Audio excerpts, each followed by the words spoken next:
There are a few other things that you might want to either grab now or later. There's one, this larger glossy thing. The boxes on the bottom are about the process of downsizing. So it's a process thing. And that, when we get to that, you may have an interest in that. And then this one is examples of properties in Alexandria to which a lot of people downsize.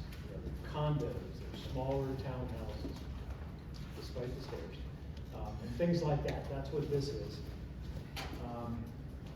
And then there are a couple of articles out there, I didn't bring those in, but then there's one that says IRS on top, our favorite folks.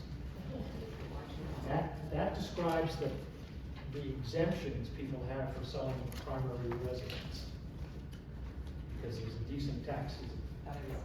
The second best tax rate in the world is selling principal residence. What did you call that?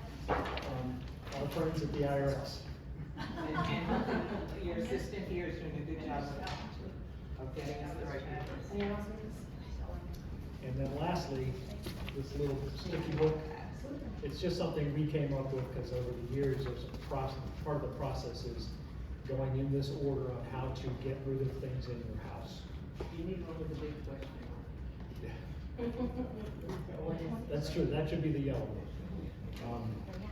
And those are just stickies that we find people, will put on a chair or something like that and say, okay, this one's donate, or this one's sell, or this one's get rid of.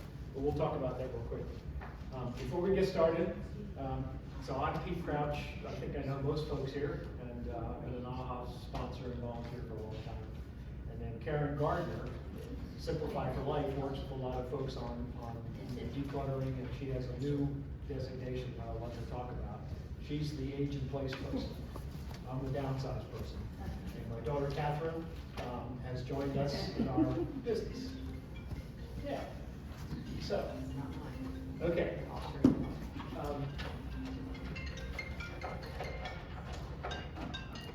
That was mine, but that's not mine. Hopefully mine's out in my car. I have it. You have it? Oh, yep.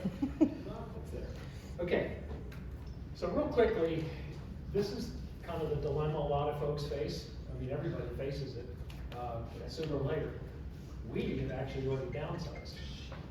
Got rid of the single family and went to a townhouse. We'll probably do it one more time because I'm looking for something without stairs. But 4-story townhouse doesn't quite count, I think. But we went through the process of getting what to throw away, what to keep, and things like that, what to move. But the interesting thing is planning is huge, and the interesting thing is over 40% of AHA members have already downsized. Once. We were downsized again. Have already downsized. Yeah, but I went from big house to townhouse, now I downsized because I got too many stairs. That's what we're gonna do. That's what we hope to do. 3%, you said? Over 40% Oh, 40. Gosh, of AHA members have already downsized. right there. I got that from a 2019 membership director. People live in Alexandria House. There are half a dozen other communities that a lot of our members have gone to. Got rid of the single family and they've gone to a condo.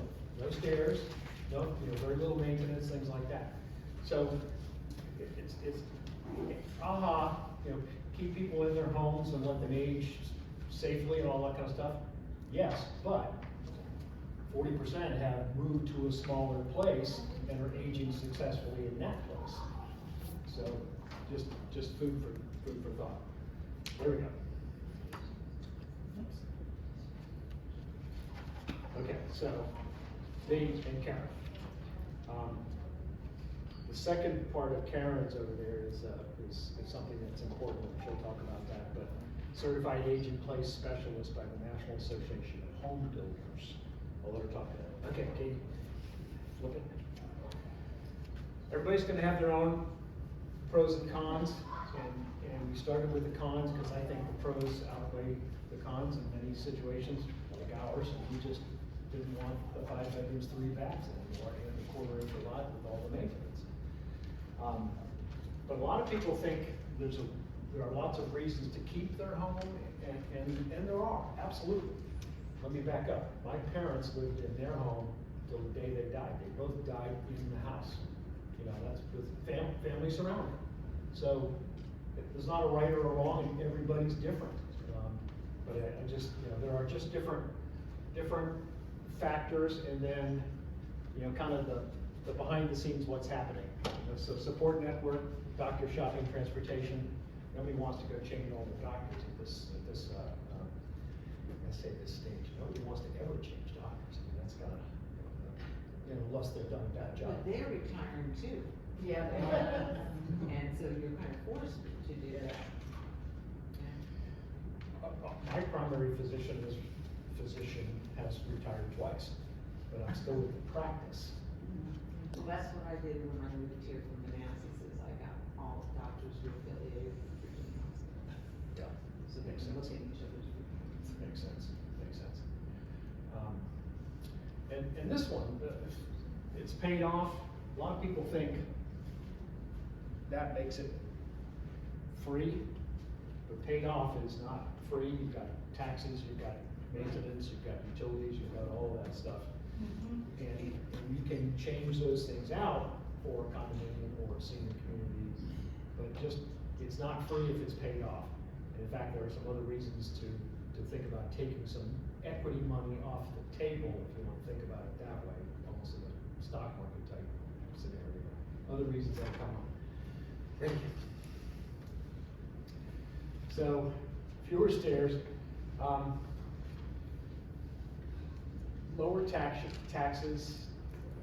If you're in a condo or even an apartment, your real estate taxes, obviously an apartment that doesn't apply, but your real estate taxes are much lower. And in this last wave of tax changes, the state and local tax deduction became limited. That and all your other deductions were limited to $10,000. So, depending on where you live, you can't write off all of your taxes anymore on your expensive house.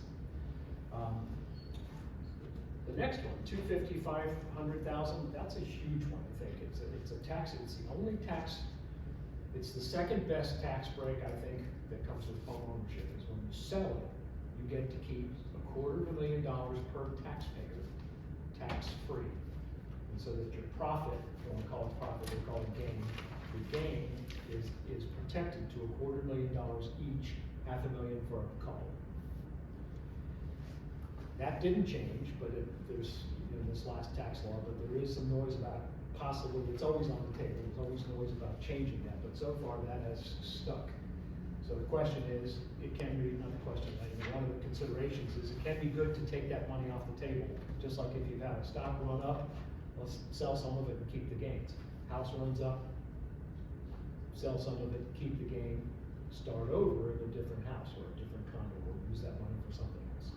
So that's just a tax benefit. I say it's the second best tax break, because the really good one is that you can pass your house equity onto your heirs totally tax-free.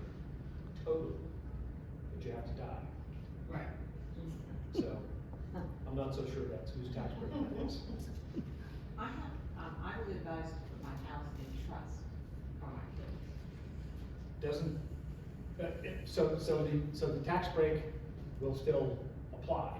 It's just that kind of beats probate or some of the other things that you could go through.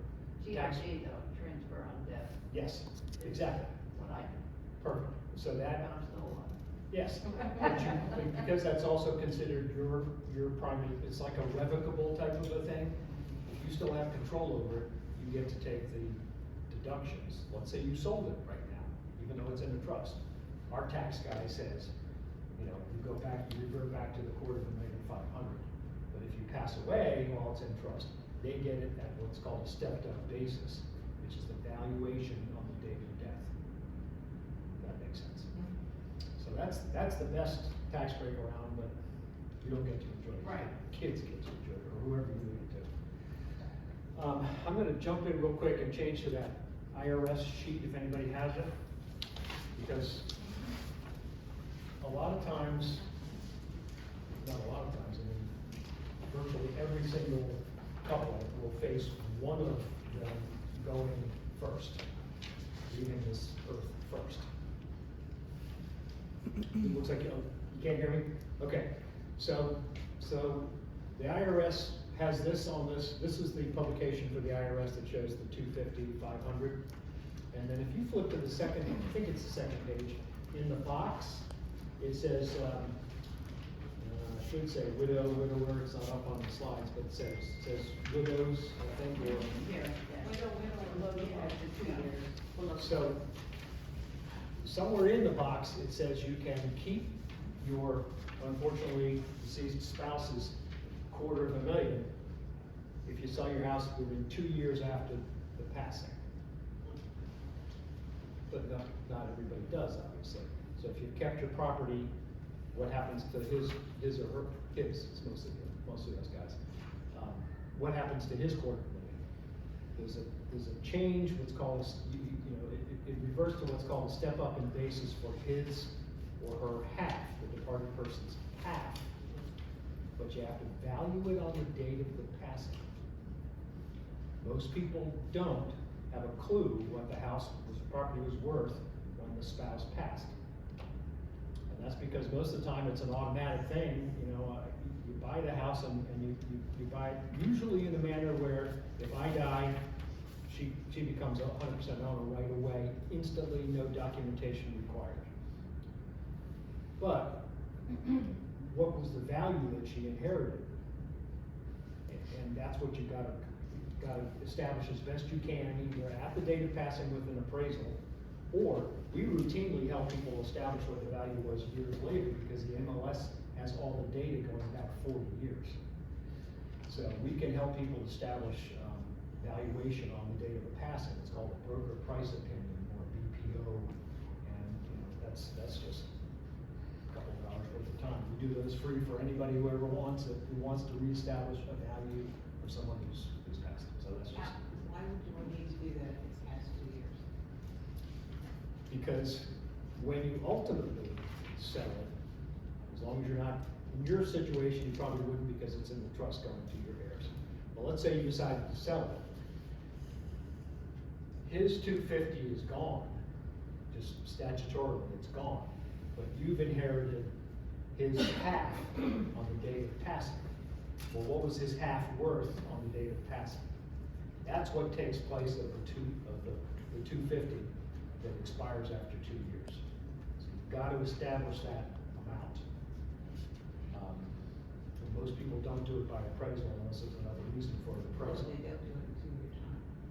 It's not that they have to do it within 2 years, it's when they go to sell it. It's that the second $250,000 that was attached to the person who is now gone expires in 2 years after the date of death. You can do the valuation any time, but you don't want to have to go back 50 years. You want it fairly recent because the data goes back a few years. It's a matter of establishing that what's called a broker price. Okay. Can you flip, please? So we already talked about this. We downsized, and it wasn't terribly dramatic, was it? I wasn't there. See? She was gone. She didn't Everyone sounded sane over the phone. She didn't leave the bedroom or the bathroom. And this is my symbol of giving up a lawnmower, symbol of the maintenance that went away. I didn't have the maintenance. Now in the townhouse, we still have a small amount of maintenance, but it's not nearly as big or as cumbersome or, I could have hired out the lawn care, but nevertheless, I still had the care that I had to manage. And so this is what I'm hoping to look like in about 30 years. It's not a great photo, but it's a guy fishing. And I just hope it is. Yes, striped bass, that's, yeah. Do you ice fish? I went last year for the first time. Wow. Up in Massachusetts, we have an aunt up there who take care of it, but she's 85. But you can hire people to do all this. Yes, Or you could take that money and go fishing. What if you don't want to? Then you stay put. It's not for everybody, you know, clearly we don't see that very often. And I'm hoping his caregiver is right downstream to catch him, but, I don't know, so. Anyway. So that is the issue, is do you want, is it preferable to stay where you are? Are the pros more, important than the cons?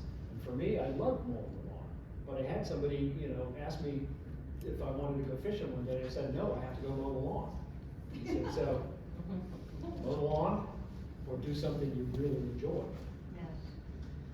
And mow the lawn, whether it's myself or paying for it, is kind of in the same, it's in the same category. It's not, it's different. I mean, I could have paid for it and gone fishing, but too late for that. Can you swap, please? So everything that we hear all the time is that it's really scary to contemplate downsizing or even decluttering to a degree. Decluttering and downsizing sometimes get confused. Decluttering is just getting rid of some things and making it, you know, more of a streamlined life. Downsizing is usually changing your quarters, you know, the living quarters as well. It's kind of how I think about it. But breaking it into pieces is the best way to get your head around it. And as I said, there's people who help all along the way. I'm obviously a real estate broker, but you know, I've helped a number of AHA folks move, and we start with, okay, where's the next place? What can you take? And then we go through all the different parameters, all the different stages of getting ready, including moving. I volunteer for Mount Vernon Home as well. There's a gentleman at Mount Vernon Home who just bought a condo for him up at, he bought a condo at Porto Vecchio on the south end of Old Town, and he's moving from Waynewood. So he just bought the condo. We're having a couple of my contractors to work on it, and he'll be coming up from Waynewood down to 22308 halfway to Mount Vernon at the end of this month. So you know, we're trying to do all the different, give him all the different pieces and vendors and expertises, if you want to call it that, to get him into a smooth move. And he's 94. All right. So I think everybody in the senior space has their kind of a different, is likely to have a different set of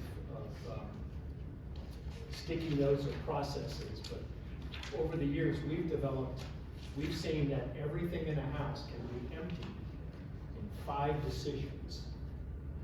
So what am I going to keep? This says family. It's really what am I going to give family and friends? What is sellable that I don't want to hang on to, and then what can I donate and discard? It's really 5 decisions on anything you touch. And if someone's serious about either moving or that's useful just for decluttering as well, that's my process that we developed. Plus it helped that the sticky notes that I located had 5 colors on them, so it was easy to figure out. So that's kind of, you know, we take that and we help people go through essentially room by room, I think is what most people do, room by room, and make those decisions. Ready?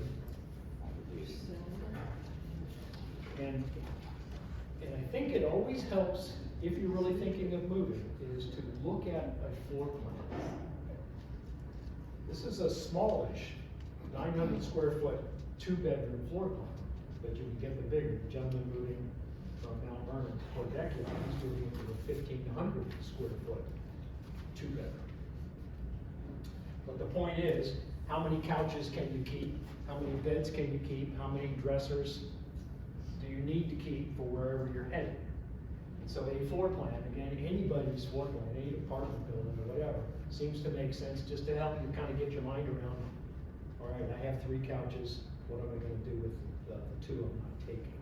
Or which one am I going to take, because I only, you know, I can really only take one unless you get a real big place. Again, I think, you know, 1 room at a time. So this, don't be surprised if you try to give things away and people don't take them. Is there somebody that comes in and just takes it away? Yes, there are lots of people, depends on what you want done with it. I have a lot of antiques, nobody wants those anymore. All right, so a quick story, we just remodeled our whole first floor in our townhouse, and we got rid of 3 or 4 pieces of furniture, old, big, brown furniture that had names. One was Uncle Walter, and Granddad. Who was the other one? We still have Walter, we kept Walter. Nan and Granddad were 2 separate pieces. 2 separate pieces. But we got rid of them, and, you know, we'd always felt guilty about, well, how we should get rid of this, and it's like, well, number one, they don't care, and number 2, it's not disrespectful, because we have plenty of smaller things left over from that, as remembrances, and it didn't fit our decor, so, I don't know. And I think that everybody kind of, I don't know, I'm not gonna ask for a show of hands, but I would bet that a lot of people here have sort of a semi-museum on things of past generations. But you have You to know? find, No, a third of my house is Salvation Army, thrift shops. Ah, Not a third, but getting ready to my go. dining room is 2 pieces are Salvation Army. Excellent. Interesting Yeah. pieces, but, but you have to find how to sell it, it's a little harder. Could you speak up? It's harder to sell it now, or find a place to sell it. Almost impossible. That's right. So there are organizations that come in and say, goodbye. So what's happened is a lot of places like Salvation Army and Goodwill, they'll take them if they're in pristine condition. They used to have a shop where they would repair things. It's gotta be immediately sellable in their store, or they won't take it. and they have a lot less furniture, I still go in there once in a while. Anyway, but they have a lot less furniture, the one in Annandale. That's part of why. Yeah, Yeah. a lot. Because it takes up space More- in there. Yes, And they more don't have anybody clothes, more to- clothes, and, they'll have a few pieces. Don't have anybody to fix the things that need a little bit of work. So, but it's almost impossible. So frankly, we see most pieces, great pieces, donated. Pete, if I can just interject. Yes. I've had a lot of success with clients who have antiques, and, you know, Pete is right. A lot of them don't sell, but I've had a lot of success with, have you heard of the company Evolution Home? So they've Yes. moved up to Pickett Street, and right next door to them is the Habitat for Humanity Restore. And so, it's wonderful, the consignment person comes to your home, they, look and see what they realistically can consign, and, then for a price, and it was a reasonable price, they will take everything, what they can sell, and, if they can't sell it, they go next door and donate it to the Restore. So They then don't you know, outright buy it, then. I'm sorry? They don't outright buy pieces. No, they will They- consign it, but, you know, judging from the 2 clients that I recently worked with, the consignment director has a very good eye, and she will tell you outright, I'm 90% sure we can sell this, nope, we can't sell that. And what percentage do they take? It's better than, It's 35 or 40. yeah, they take, it, you know, and that, you just have to live Yeah, of with course. that. No, I They, understand. Evolution Home was on Route 1. Yes, they've moved up to Pickett, Pickett Street. to a larger space. I'm not sure on percentage, but it was better Yeah, I than saw going with an some option years house. ago when I moved here. What is the name of it again? Evolution Home, I sorry, bought some I didn't. homes. That's I good. bought something. And do they take, like, I have Interesting. some antiques from my great grandparents from Germany, beautiful Bavarian China balls. They take Yes. things like But that? you but what they do, so that I did it, and my friend's doing some now, is that you contact them, they don't want you to come in with Yeah. stuff, they want you to take pictures, say something about Yes. it, and then they will okay it. I see. And then Yes. you bring it in and negotiate. If you have a whole house, if you have large furniture, they will come to you. It's not about furniture, it's more like You can take a picture. wonderful.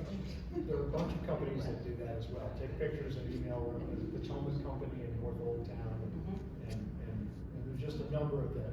And taking pictures and emailing them is just such an easier thing than it used to be. You Is just there a have to take- listing, you said there are a number of them, is there a listing of some of these places somewhere?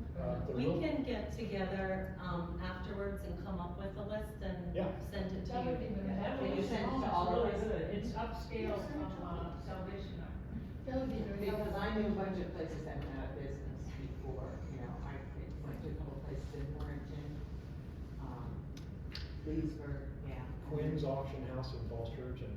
And Law's Auction in Manassas, they went out of business, they had really. Yes, sir. Well, I'm glad you mentioned the auctions because I've had some pretty good success with selling some of my furniture at auctions. I sold a mid-century, modern, table, at Alexandria auctions for $1,500. That's great. But, I mean, it does take some quality. I mean, Yes. it is true. My kids and grandkids don't want that old brown stuff by and large, but if you still have some quality furniture pieces, they do have value. Absolutely. And there are quite a few good auction houses in this area that would be glad to accept your business. That's awesome. Yeah. Mid-century modern is very much in vogue too, so yes. Alan?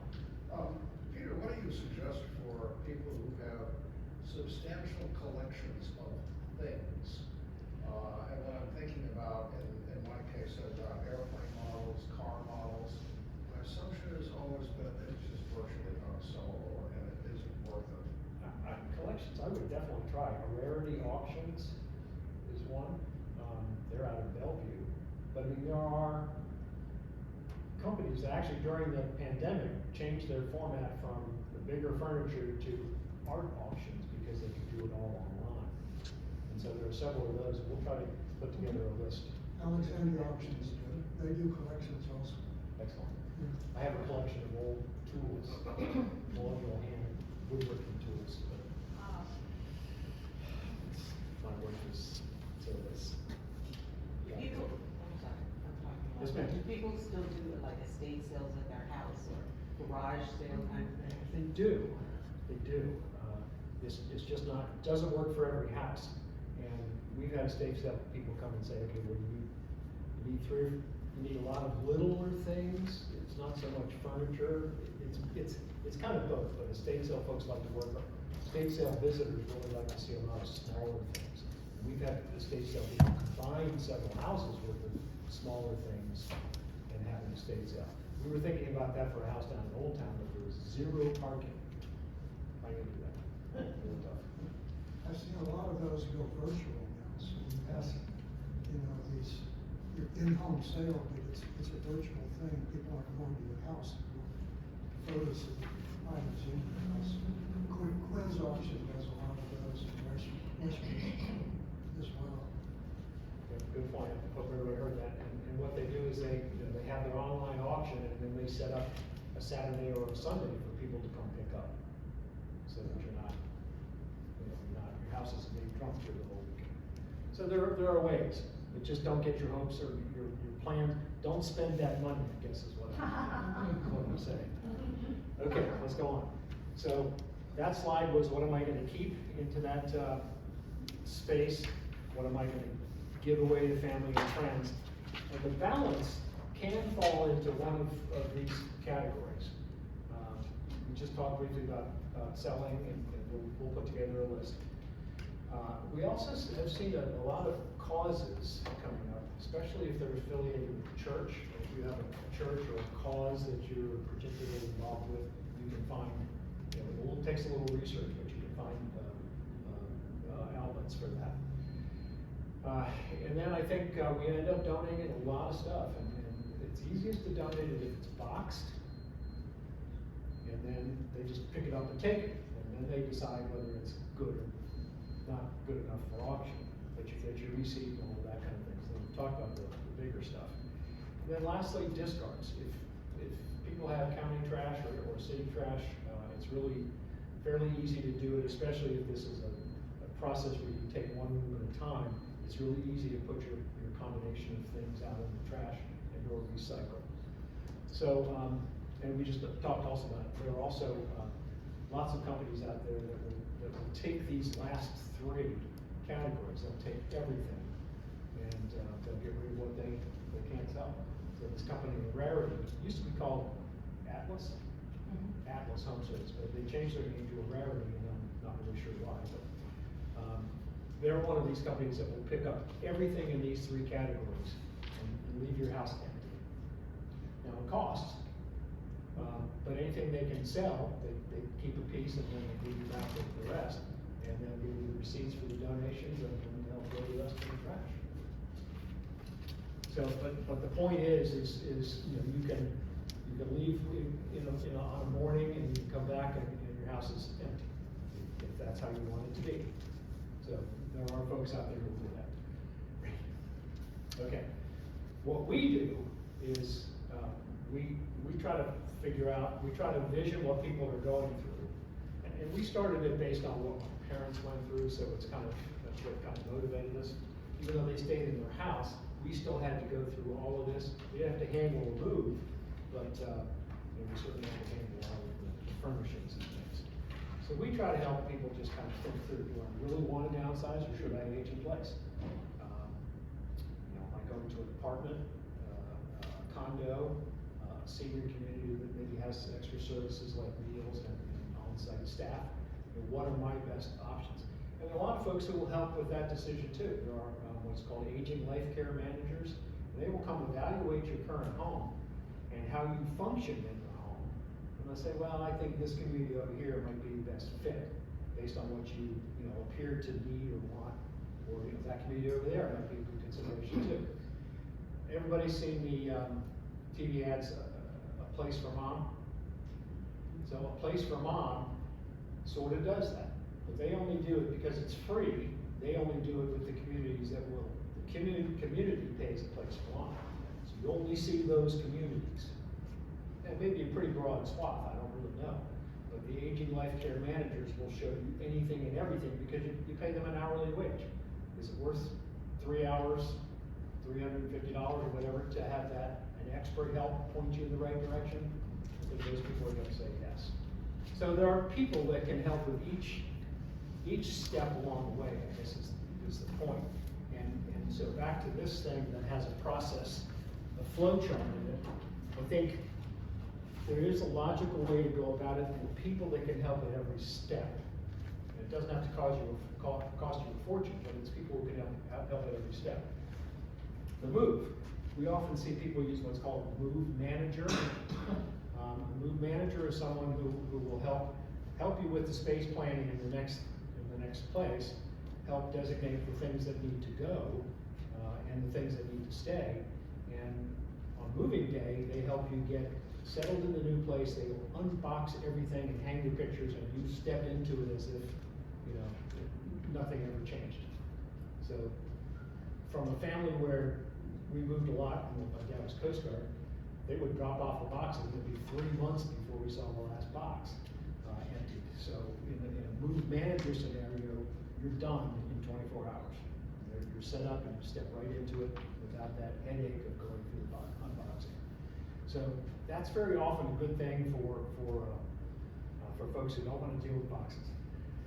So, and then once we help with that part, as a real estate person, we've got a lot of painters, plumbers, all the different vendors that can get a house ready, and we switch from transition people, consultants, whatever, into the real estate part, and we get people properties sold.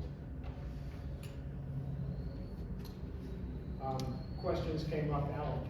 So this is, the question is, a lot of people say, okay, yeah, but I have to renovate my house. No, you don't. You don't have to renovate your house if you want to downsize.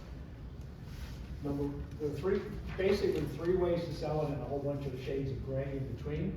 But the first one is the guys you see on TV, we want to buy your house. We'll buy your house in 7 days. And it's, don't touch a thing, don't remove anything, we'll take care of it. You know, just take what you want and lock behind you. But they're gonna take a lot of your equity. The second one is clean it, empty it, and make sure everything's working. That gets you pretty darn close to market value in most scenarios.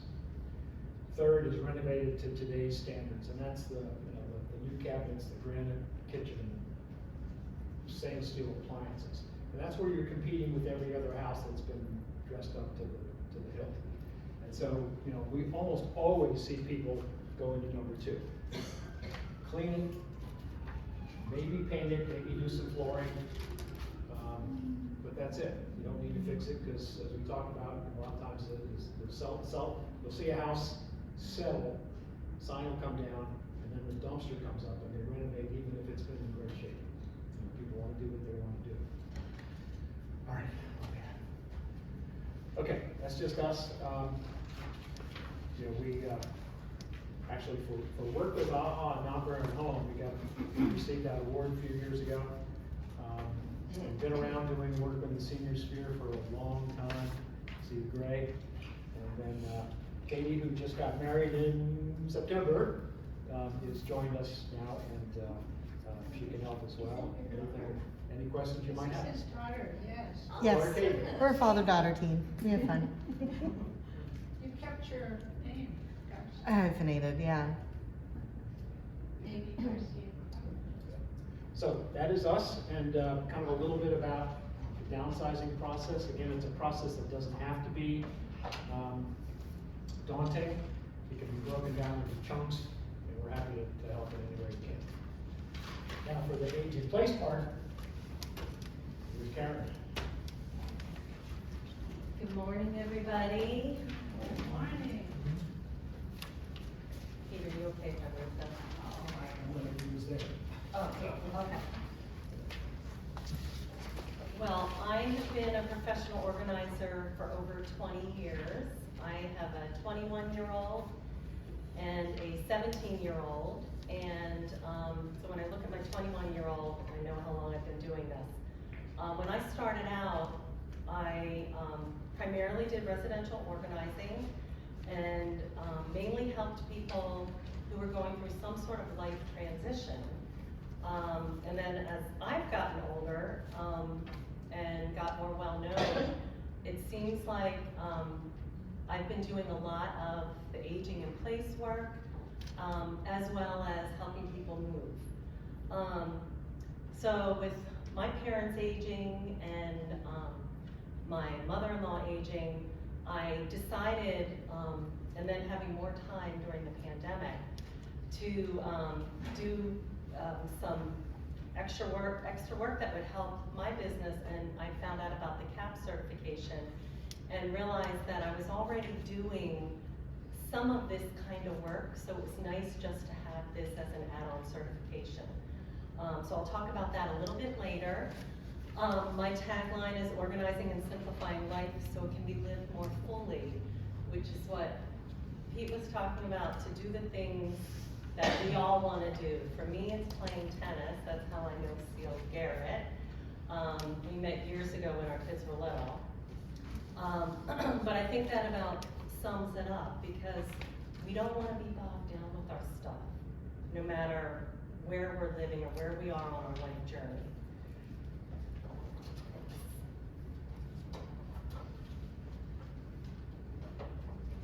So what I have here is a word cloud. And when I work with people on decluttering, which I feel is, or I believe, is the most important and hardest aspect of organizing. And it's where you really should spend most of our effort, is in decluttering. What I hear a lot is, I'm overwhelmed. I don't know where to start. You know, I don't know what room to start in. If you look up there, you'll see the positive words are calm, happy, peace. I guarantee definitely, you get to there, but along the way, there will be that overwhelm. And so what helps is having a process.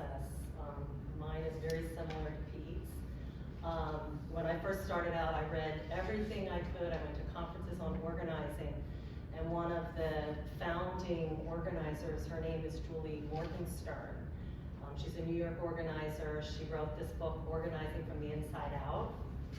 And her acronym, which I believe is great, is SPACE. So it's sort, purge, assign, containerize, and edit. So when I first started out, I'd set the appointment, and people would be like, okay, well, what container should I buy? What should I have? And I'd go, time out. So you really have to know what you're organizing before you get the containers.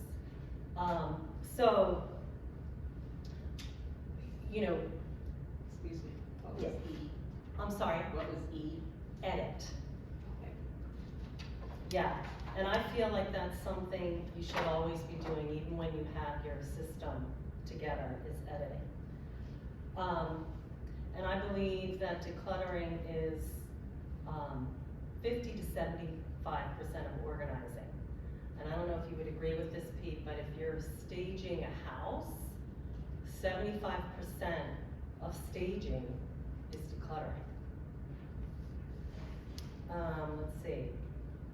Oh, I just wanted to share with you, I have, and most people get that for organizing you have to declutter, and that's why it's so hard, because we have a lot of attachment to our things. We bought our things when we're traveling, people have given us things, and now I'm supposed to be giving some of my stuff away or selling it.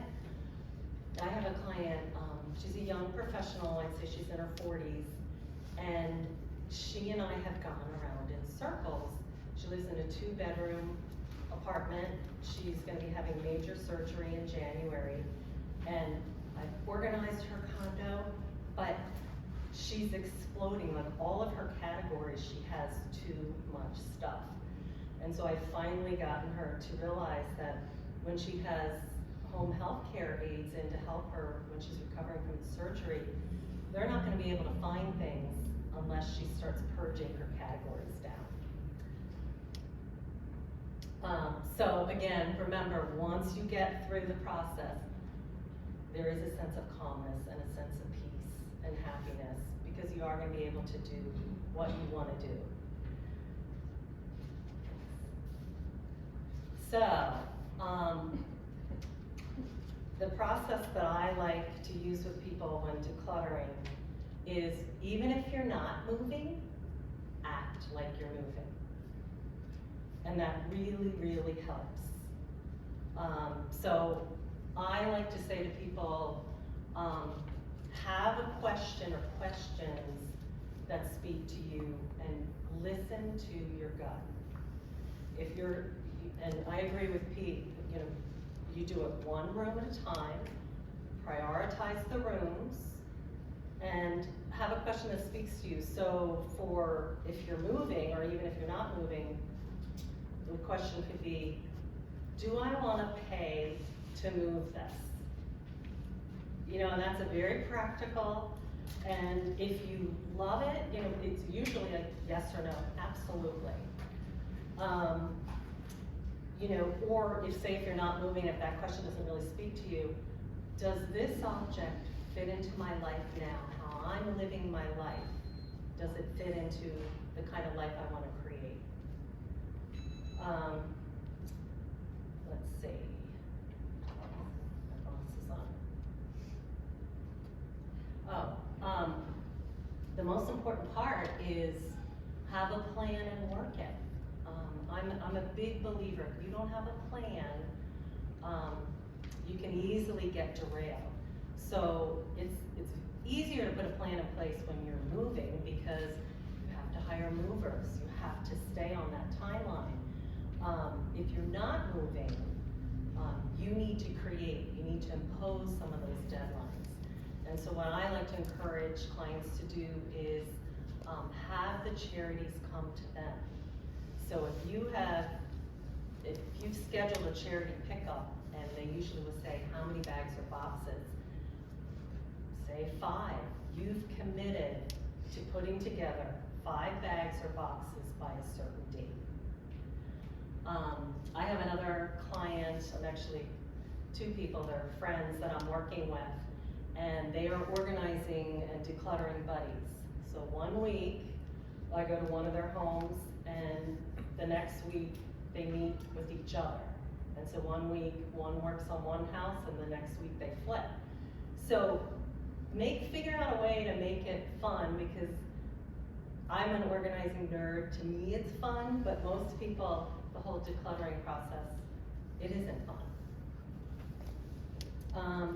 And then the last, know yourself. Know when you have your highest energy. Know if you're motivated by chocolate, or you want a treat, treat yourself to something fun, or meeting a friend, or doing something after you've gotten that closet decluttered. And then the last part is confront your overwhelm. And by that I mean there's probably something in the process that you're most overwhelmed by. Is it a room? Is it decluttering your attic? I'm thinking of a woman I'm working with recently, or working with now rather. She kept talking about her storage room. And I had been in it before, but it had been a number of years, and she'd said it had gotten out of hand, and she was moving. And so I said to her, well, we need to tackle this first. And she's like, no, I'm not ready. And she was getting me all nervous, like, oh my gosh, what is gonna be in this room? And we finally worked on it together, and it was floor to ceiling. It was packed. But, I said to her, okay, let's think about your plan. We're gonna approach this the same way we've dealt with every other room. And it was just categorizing what was in there. And for her and for a lot of people I work with, we always have our someday projects.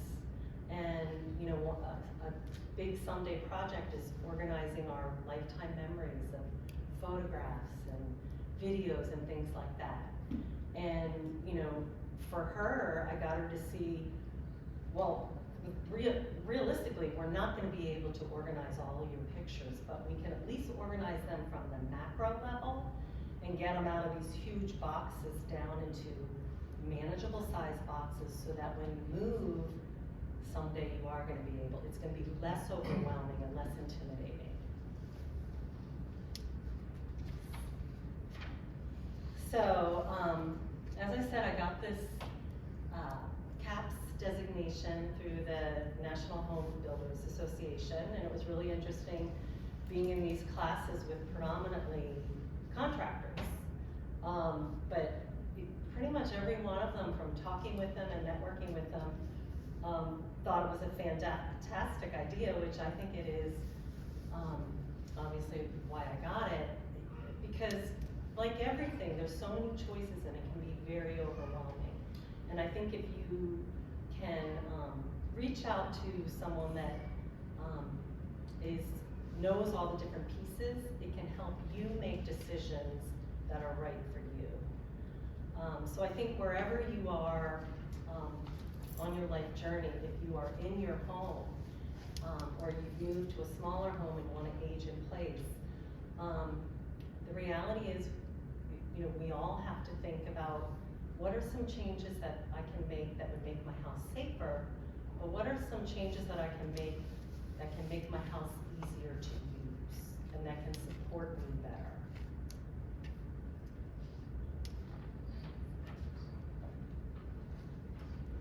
So the CAPS designation is basically making your house a home for a lifetime, making it comfortable, livable and safe, and of course stylish. Why is stylish important? Well, when you think of grab bars, when you're out in a restaurant, they have commercial grade grab bars that are really not that attractive. But they're the only ones that will put, like I have a marble shower, the only ones that they'll put in the shower are the steel metal grab bars.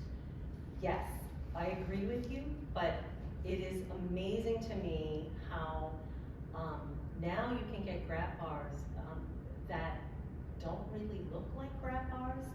You, I have a client that just did her bathroom over, and unless you look really carefully, the grab bars don't really look like grab bars.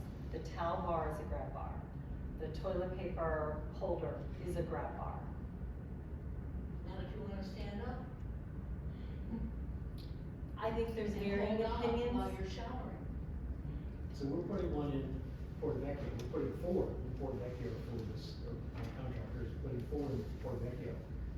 In the shower, right outside the shower, by the toilet and by an outdoor door. And they just don't look like the big bulky grab bars Yeah. anymore. They don't have to. You can get those. Well, is that a detriment to selling your house if you have the regular grab bar? No. But she's saying just if you wanna make it stylish, if you don't want the big old industrial looking grab bar, there are things that are a little more delicate looking, but you Yeah. can still handle, you know, the force of or the weight or something Like- falling. This client has a modern aesthetic. She has modern art.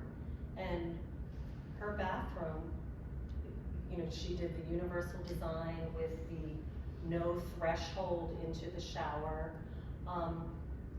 It's gorgeous, absolutely stunning.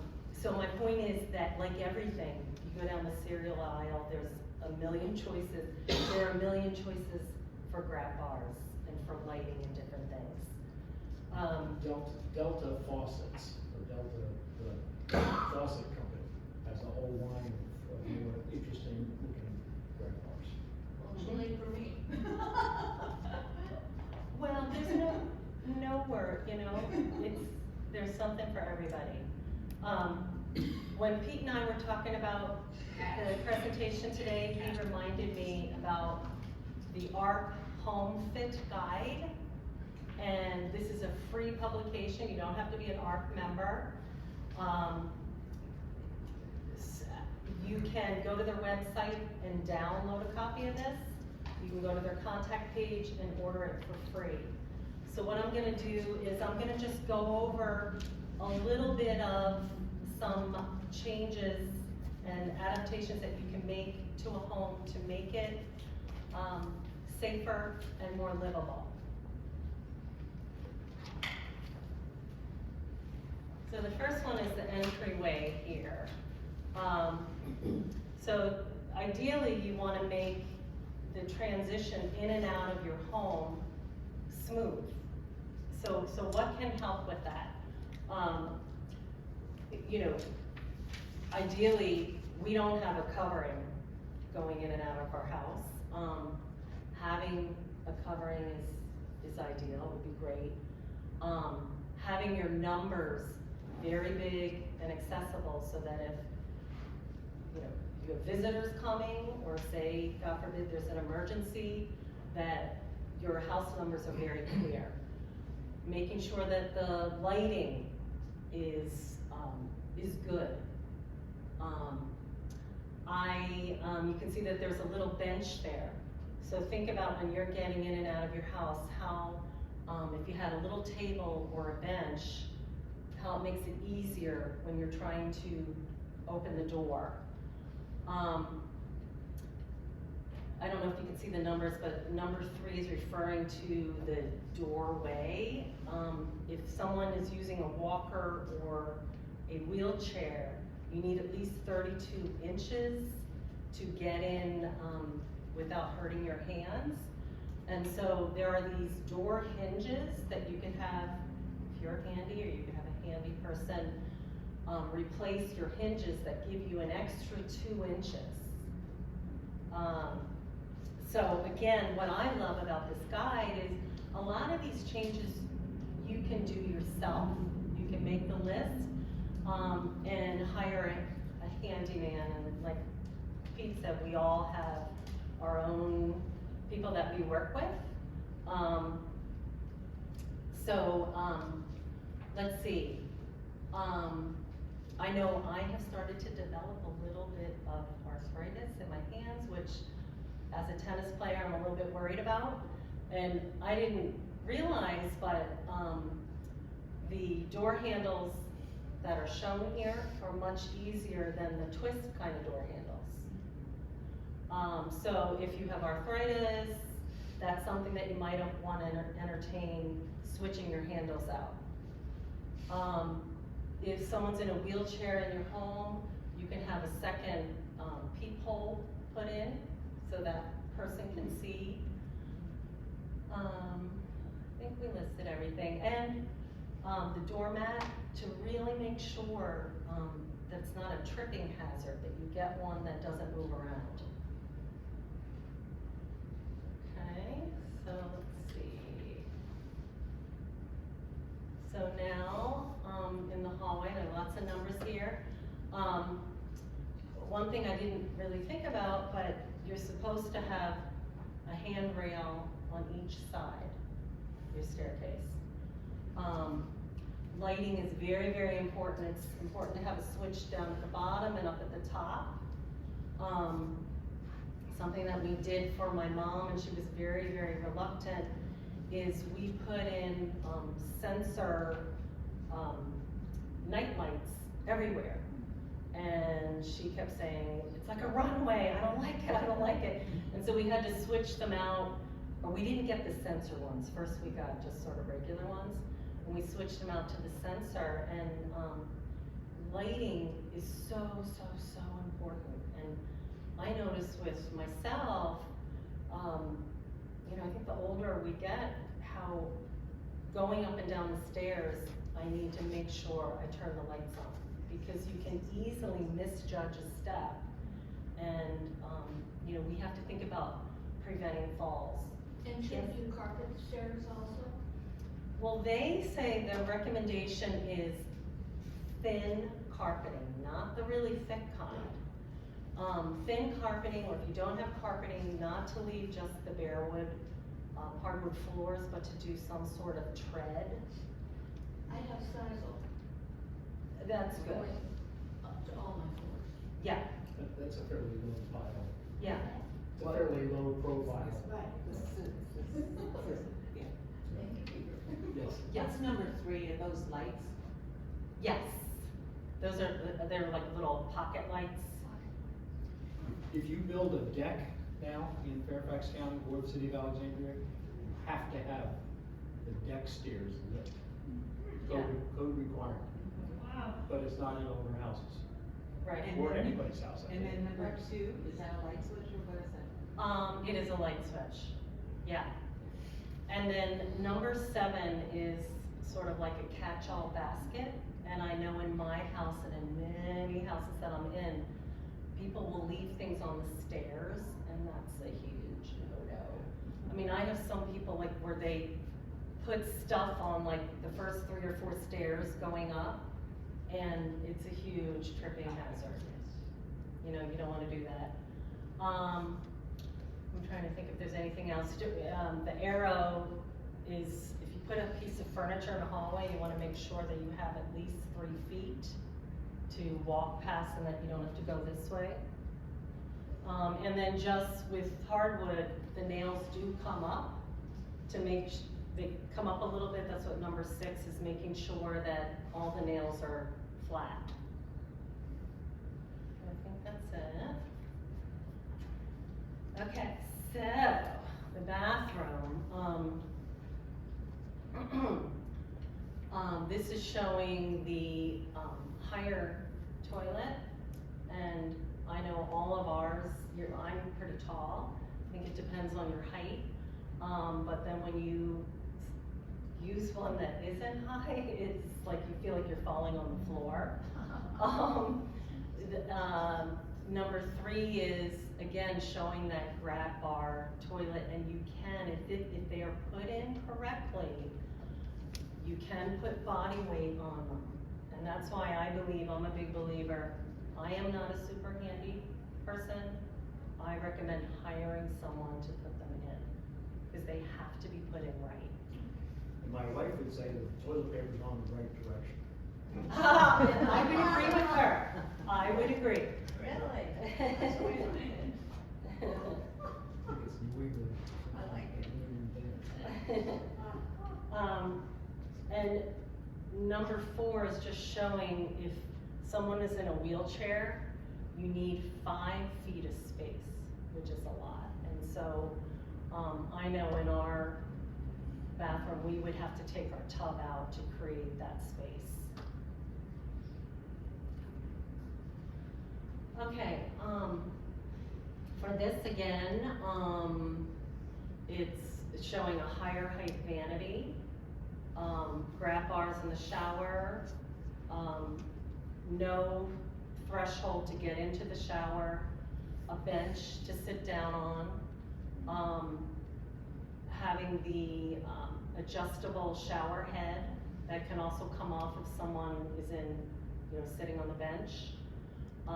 Lighting, of course, is sensor lighting. The towel bar is a grab bar.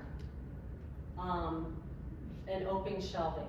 I'm not a big fan of open shelving, but it's good to sort of grab and go. Okay. Then for the kitchen, the big thing here is they're saying this is the best kind of refrigerator freezer combination, because you can see your things more easily. Especially having that 2-drawer. As far as cabinetry, it's best to have the kind that slide out so that you can see everything that you have. And then for the stove, it's really important, or it's ideal, to have the controls in the front so that you don't have to reach over. And they have child locks on those too, if you've got little kids coming to visit. Mm-hmm. Yeah. Okay, so it's pretty much, what you would get in a modern kitchen. I'm a huge fan anyway of the drawers that pull out because you can just see everything. Number 11 is the sensor type of faucet, which is great, and it's great. I'm thinking I made dinner last night, and when your hands are dirty, if you don't have the sensor kind of faucet, then you're getting the handle all dirty, so it's good from a sanitary standpoint too. Lighting again is key. Having the overhead lighting, task lighting, under cabinetry lighting, lighting is very, very important. I'm trying to think, it's ideal if you can have the dishwasher that has the drawer. It's from a usage standpoint, and especially if you're 1 or 2 people, you might not need to run your whole dishwasher. A big safety feature is recommended to not have your microwave up high,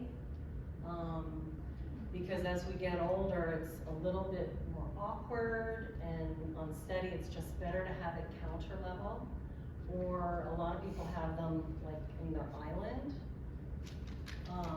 So that's why that's out there. And I'm a big believer in less is more, and having the stuff out, the little appliances that you use regularly out, but otherwise try to leave your countertops open.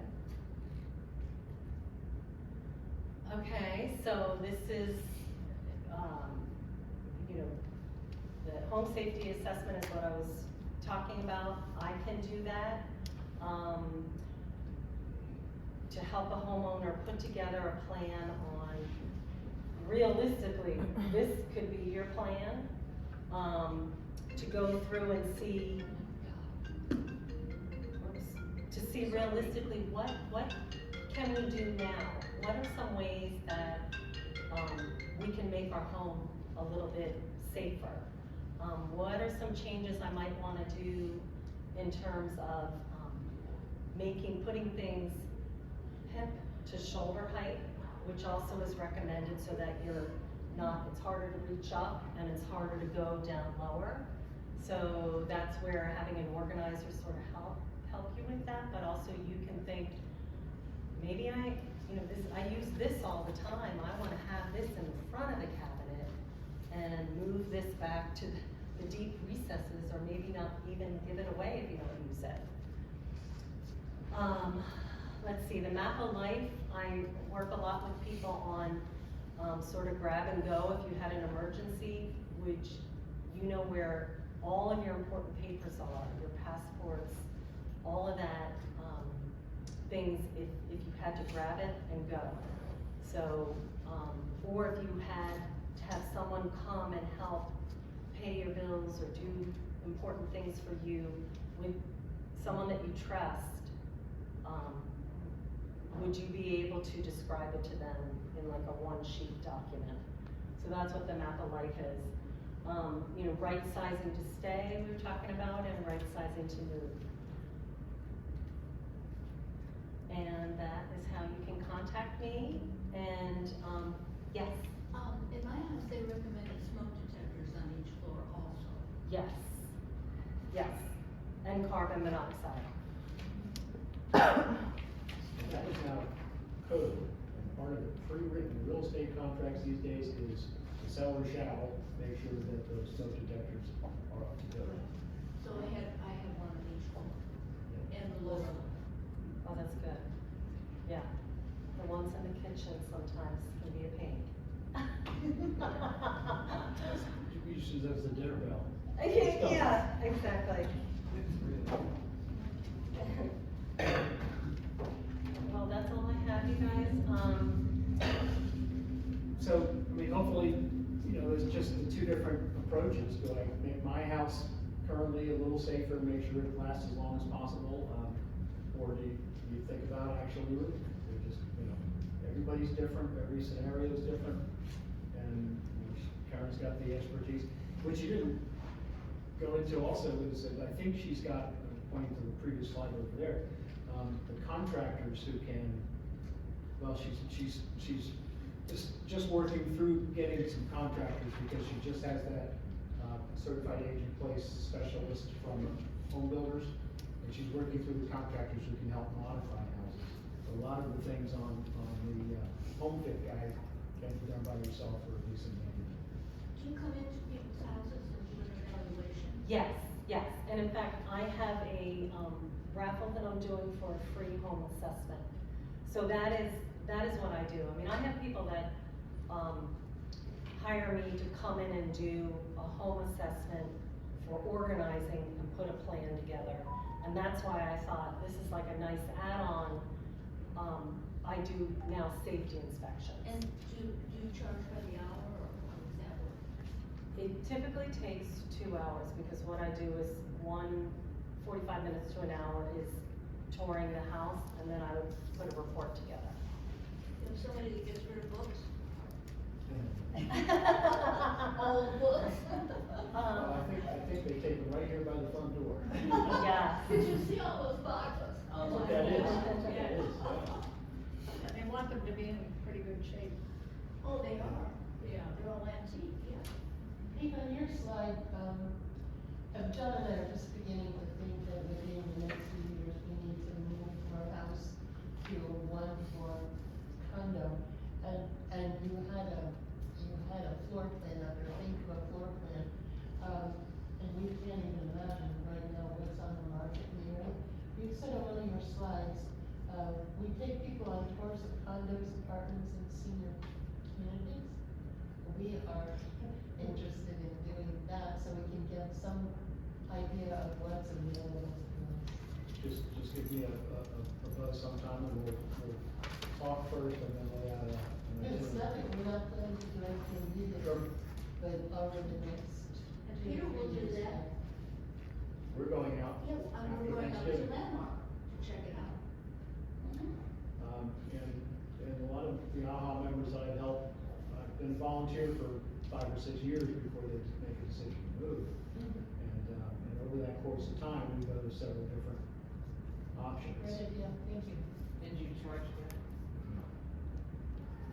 Sometimes, I sometimes they understand. make people buy me a cup of coffee. I think I can do that here. Okay. But I'm hearing just from a few neighbors that like there's wait lists for places. Some. And so, you know, there's some urgency, I suppose, that if you think in 5 years, whatever, you need to have a wait list. We have an AHA member who's been on 2 different communities' wait lists for maybe 10 years. I know who Every that time is. she comes to the top. I know who that is. You know who it is? Okay. So you can do that, you can get all the wait lists, absolutely. Well, it just But- seems like a practical or thing to do because you can say, no, I don't wanna do this now. It's not For time to senior, drop down. senior community, you're talking about? So the other thing is we're planning on, and, I have to not clear with seals, we have to figure out the dates. We're planning on our next seminar being, whatever this is called, being on the 7 different types of senior communities. Hoping, 7 different types of senior communities. Oh. We're hoping to do that at the end of March and combine it with a shredding event. Oh, Here. yeah, I need a shredding event. Here. Well, we were gonna put shredding on this too, but for the paving out there. The library said we can't do it because they're paving the parking lot. So March they better be paved by then. Karen, I have a question for you. Yes. Do you have any hint, do you have any? You know what, I meant to say that in the beginning, I don't have handouts, I can email you like a summary of what I talked Well, about. just, for your, your phone number. I can give. Yeah, like a she has some card. things out there. Yeah. Yeah. Oh, she has things Some up there. things I out didn't there. really